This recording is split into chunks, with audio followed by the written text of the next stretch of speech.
اهلا بيكم في حلقه جديده. هنتكلم النهارده وهنرشح مع بعض مسلسلات. بس على عكس العاده المسلسلات دي مش هتبقى مسلسلات اجنبيه، المسلسلات دي هتبقى مسلسلات كوريه. مسلسلات كوريه اعتقد ان اي حد بيتابع في اخر فتره وخصوصا اخر سنتين ممكن اقول ان فكره السوق الكوري عموما بقى متاح بشكل كبير قصادنا كمشاهدين. الحاجه اللي ممكن تورينا ان هم بيقدموا مسلسلات جميله جدا ومسلسلات اكتر من روعه. وحتى لو انت كمان ما تعرفش المسلسلات الكوريه فممكن اقول ان القائمه دي هتكون مناسبه ليك ان انت تبدا او تدخل العالم بتاع المسلسلات الكوريه. هنتكلم النهارده عن توب 5 مسلسلات كوريه بالنسبه لي ان انت ممكن تبدا بيهم وتبقى مستمتع، سواء كنت بتحب الكوري او ما كنتش بتحب الكوري. المسلسلات دي هتكون حلوه بالنسبه لك ومسليه. مسلسلات هتخرجك من الحاله اللي انت فيها وهتعمل جو مختلف. المسلسلات الكوريه قادره بصراحه ان هي تعمل الحاجه دي بمنتهى السهوله ومنتهى البساطه، ان هي تحسسك ان انت في جو مختلف خالص عن المسلسلات الاجنبيه، سواء بالاجزاء الكوميديه اللي فيها او الاجزاء الدراميه، غير طبعا الرومانسيه اللي موجوده فيها من غير اي تلزيق. المسلسلات فعلا متميزه ان هي تقدم كمان قصص مختلفه وكل مسلسل وبيبقى له الهدف بتاعه. فخلينا بقى ما نطولش في المقدمه اكتر من كده ويلا بينا نبدا.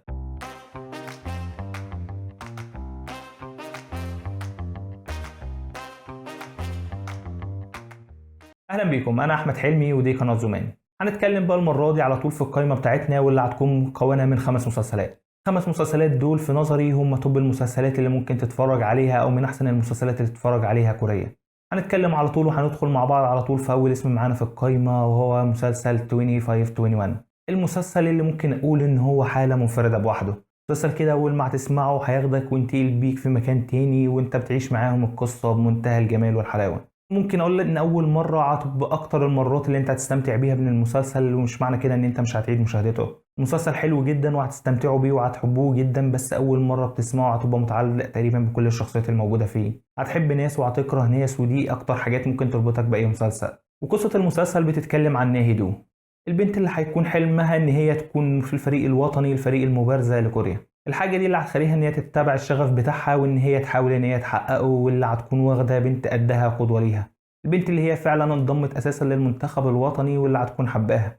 بس في يوم من الايام هي هتنضم للفريق البنت دي وان هي هتبقى موجوده معاها في الفريق، بس على عكس ما هي كانت فاكره، وبدل ما يبقوا صحاب بقول الاتنين تقريبا زي اعداء، وبقت المواجهه ما بينهم هما الاتنين. الحاجه اللي خلت فيه تنافسيه وخلت امر تاني مختلف بشكل مختلف خالص عن اللي كان في خيالها. في نفس الوقت ده بيظهر في حياتها الشاب ده اللي هيكون مختلف عن حياتها، واللي هتبدا ما بينهم قصه زي قصه الحب. بس الامر هيكون مختلف واللي هيكون متميز اقول شويتين كمان عن القصص اللي احنا بنشوفوها في الافلام او المسلسلات الاجنبيه. مسلسل كان بيقدم قصه الصداقه ممكن اكتر كمان من قصه الحب، وخلي الصداقه اهم بكتير من ده. دي كانت حاجه حلوه وده الحاجه المميزه في المسلسل واللي انا حبيته، وده اللي هياخدك في تجربه مختلفه، سواء اللقطات اللي احنا بنشوفها ما بينهم او التجمعات ما بينهم كاصحاب، والمواقف الكوميدية والمواقف الدرامية اللي في المسلسل، غير قصص الشخصيات اللي في المسلسل. كل شخصية وليها قصة مختلفة أو ليها اقول طبقات كتيره متكونه جوه المسلسل، ودي الحاجه اللي انتوا هتستمتعوا بيها وانتوا بتتفرجوا عليه. اكيد ده من اكتر المسلسلات برضو اللي انصحكم انكم تتفرجوا عليها وانكم تسمعوها وهتستمتعوا بيها جدا. نروح بقى لتاني مسلسل معانا، والمسلسل ده هيكون مسلسل طبي. انا عارف ان المسلسلات الطبيه مش كتير بيحبها ومش كتير بيحبوا التصنيف الطبي، لان المسلسلات الطبيه اعتقد ان معظمها بيبقى تقريبا اسطمبه واحده او حاجه واحده، وان هي تقريبا حاجه بتتكرر. مش كله بيبقى حابب ان هو يتفرج جو المغامرات في العمليات او جو المغامرات اللي بتحصل. بس مسلسل النهارده لطيف لان هو بس مش بيتكلم جوه عالم الطب وبس. المسلسل طبعا ده جانب كبير منه، بس هو كمان بيتكلم عن قصص الدكاتره الموجوده فيه وقصص الاشخاص والمرضى والحكايات الكتيره المختلفه. فكره الرعايه من منظور تاني غير مثلا الرعايه اللي احنا بنشوفوها في المسلسلات الاجنبيه، احنا بنشوف هنا نظام مختلف تماما. المسلسل اللي بتكلم عليه هو مسلسل دكتور رومانتك تتشار كيم. المسلسل الاكثر من روعه واللي ممكن اقول عليه ان هو من المسلسلات المتميزه في الجزئيه الطبيه. قصه المسلسل بتتكلم عن كيم اللي هو دكتور كبير واللي هيكون مشهور جدا واللي هيكون في مستشفى كبيرة في العاصمة. الحاجة اللي هتخليه في فترة من الفترات ان هو يقرر ان هو هيبعد عن المستشفى ويبعد عن كل الحاجات اللي حواليه دي، وان هو يتجه ناحية الريف او ناحية مكان بعيد خالص، وان هو يفتح مستشفى خاصة بيه، وان هو يبقى هناك بيتعامل مع المرضى ممكن اقول بنوع من انواع الإنسانية، أو ممكن أقول إن هو بيتعامل معاهم بأسلوب مغاير غير المستشفيات الاستثمارية اللي بتبقى شغالة، أو إن هي ممكن أقول إن هي بتزود معاناة الناس أكتر. الحاجة دي اللي هتخليه إن هو كمان يختار معاه أو يعين طاقم طبي معاه كمان. الطاقم ده هيكون متميز ويكون مختلف، ويكون كل فرد فيه مختلف عن التاني، كل حد بقصة مختلفة وكل حد بشخصية مختلفة. هنشوف بقى التحديات اللي هتواجه الدكاترة دي عشان ممكن أقول إن نجمهم يلمع أو إن هم يبقوا متميزين أكتر، وده كله طبعا تحت إشراف الدكتور كيم أو الطبيب كيم اللي هو هيكون أساسا زي الاب ليهم جوه المستشفى.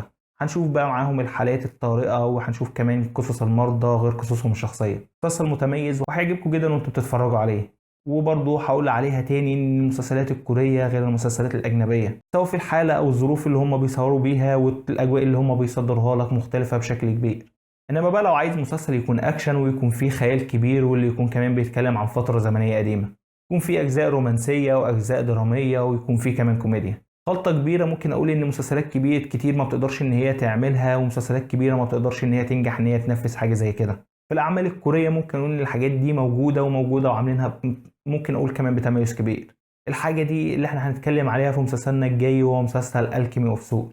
المسلسل اللي بيحكي عن قاتله مشهوره، واللي في يوم من الايام بتتصاب في معركه من المعارك اللي هي فيها، واللي بتضطر ان هي تستخدم خيمياء الروح. وخيمياء الروح ده ان هي بتنقل روحها من جسدها لجسد تاني. بس لسوء حظها الجسد اللي هي بتتنقل روحها فيه بيكون جسد ضعيف، واللي ما بتقدرش ان هي تستخدم لا قدراتها ولا اي حاجه من طاقتها اللي كانت تعرفها قبل كده. الحاجه دي اللي بتوقعها في مشاكل، واللي بتخليها ان هي تنضم للمكان اللي هي المفروض كانت بتحاربه. الحاجه دي اللي هتخليها عايشه هناك، واللي هتقع هناك في حب شخص المفروض ان هي ما تقعش في حبه، بس هو هيكون ممكن اقول في نظرها منبوذ زيها، واللي هيكون بيواجه مشاكل كتير في المكان ده. الحاجه دي اللي هتدخلها في مغامرات، وتدخلهم هما الاتنين في مغامرات. المغامرات دي اللي هتبين لنا القصه بشكل اكبر. الحاجات دي اللي هتخليها تكتشف حاجات عن الماضي بتاعها هي ما كانتش تعرفها، واللي هتغير وجهة نظرها في حاجات كتير. مسلسل فعلا متميز من حيث كل الشخصيات الرئيسية، او ممكن اقول كمان الثانوية. كل حد وليه قصة مختلفة، وكل حد وليه قصة كبيرة وتأثير كبير. مسلسل فعلا متميز وكان جميل جدا في تقديم ممكن اقول انماط كتيرة من الحاجات اللي قلت عليها. رومانسية هتلاقي موجود فيها بشكل حلو وبشكل جميل. فكرة الاكشن برضو موجود فيه الاكشن، وموجود فيه القتالات. ممكن طبيعي القتالات اللي احنا ما بنحبوهاش، لان القتال في العصر ده كان اشبه بالسحر. بس المسلسل مختلف وجميل، وكل حاجة هتحبوها فيه، حتى لحظات القتال اللي انتوا هتشوفوها بنظام السحر ده جميلة جدا. شخصياته الكوميدية في المسلسل ده ممكن اقول ان كل الشخصيات ليها مواقف كوميدية، واللي هتعجبكم فيها. هتنحازوا لشخصيات قصاد شخصيات، واللي هتحبوا شخصيات فيهم عن شخصيات تانية.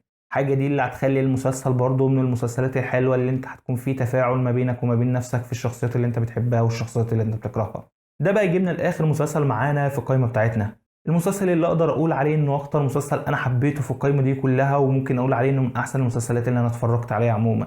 القصه اللي فيه والحاجه اللي فيه اللي بتمس تقريبا معظم البيوت او معظم الاشخاص. الحاجه اللي عامله نقطه تميز ان انت بتشوف الحاجه دي قدامك في كل مكان، او حتى لو مش بتحصل لك بتحصل لحد قريب منك. المسلسل ده هو ايتينا جاي. وقصه المسلسل بتتكلم عن راجل في اواخر الثلاثينيات، اللي بيكون متجوز من حبيبته، اللي اتجوزوا هما الاتنين في سن صغير، واللي في سن مبكر خالص. ده الحاجة اللي اضطرتهم ان هما يسيبوا حياتهم القديمة وان هما يتخيلوا عنها. الحاجة اللي خلتهم ان هما يوصلوا لدرجة ان هما ما يكملوش تعليمهم للآخر، وحتى احلامهم ان هي تضيع عليهم هما الاتنين. الحاجة دي اللي هتخليه وهو في اواخر الثلاثينات واولاده خلاص وصلوا لمرحلة الثانوية، ان هو هيوصل لمرحلة من مراحل الندم عن كل الحاجات اللي فاتت في حياته، وعن الحاجات اللي هو اتبهدل فيها، وتحوله من نجم كرة سلة مشهور لان هو يبقى شخص عادي، او ممكن اقول انه خسر كل حاجة. حاجة دي اللي هتخلي قصاده تحديات، سواء هو او مراته اللي في الوقت ده ان هي بتطلب منه الطلاق. الحاجة اللي بتخلي فيه تحديات وصعوبات كتير، لدرجة ان هو بيتمنى ان هو يرجع لسن ال 18 تاني عشان ما يغلطش كل الغلطات دي. واللي فجأة وفي مرة من المرات بتتحقق الأمنية بتاعته ان هو فعلا بيرجع لسن ال 18. حاجة دي اللي بتبقى مفاجأة ليه ان هو برضه خلاص هيرجع يعيش السن من تاني، ويرجع يعيش كل الحاجات اللي فاتته. فيا ترى هو هيعمل ايه، وهيتصرف المرة دي بشكل مختلف ولا لا؟ المسلسل فعلا كان متميز وقدم حاجات اكتر من روعة. الحاجة دي اللي خلت المسلسل بالنسبة لي على الاقل ان هو يبقى في مكان تاني وفي حتة تانية. يعني انا لو هنصحك تتفرج على المسلسل، انا ممكن اقول لك اقفل الفيديو وروح اتفرج عليه بسرعة. مسلسل اكتر من روعة، وقدم ممكن اقول كمان تفاصيل وحاجات اكتر من روعة في الحياة اليومية. حاجات كتير، مواقف كتير بنتعرض لها، ممكن نقول بنتعامل بيها ان هي حاجة طبيعية وان هي حاجة موجودة، مع ان الحاجة دي بتبقى مهمة وان المفروض اساسا ان احنا نمسك فيها. ممكن اقول قدم مشاعر كتير، وقدم افكار كتير، وقدم حاجات كتير. الناس ممكن تكون الناس اساسا بعيدة عن فكرها، والناس مش متصورة مدى اهمية الحاجات من دي. الدعم النفسي للأسرة كلها، وان هو مثلا ممكن يبقى مقرب لأولاده، حتى خصوصا كمان لما نزل لسن ال 18. فكرة تعاملنا مع أولادنا وفكرة كل حاجة. المسلسل ده بصراحة مسابش حاجة إلا ونعيشها. ومع نهايته أنا ما كنتش حابب إنه يخلص من كتر الجمال والحلاوة اللي هو كان مقدمها. مسلسل أكتر من روعة ومن أحسن المسلسلات اللي أنتم ممكن تشوفوها في حياتكم. أنصحكم إنكم تشوفوه، إنكم ما تتأخروش إنكم تتفرجوا عليه. ده من أكتر المسلسلات اللي أنصحكم إنكم تبدأوا بيه وإنكم تتفرجوا عليه. المسلسل خرافي بشكل مش طبيعي. وبكده بقى تكون خلصت حلقتنا النهارده، ودي كل الكلام اللي عندي وكل الترشيحات اللي ممكن اقول لكم عليها. مسلسلات فعلا ممكن اقول ان هي احسن 5 مسلسلات في وجهة نظري ان انت ممكن تبتدي بيهم. مسلسلات اساسا تقدر تتفرج عليها مع العيله من غير اي قلق، والمسلسلات كلها جميله ولطيفه. واللي اتمنى ان الحلقه تكون عجبتكم. ولو عجبتكم الحلقه ما تنسوش تشتركوا معانا في القناه، وما تنسوش تعملوا لايك لانه فعلا بيساعد. واشوفكم بقى الحلقه الجايه. سلام.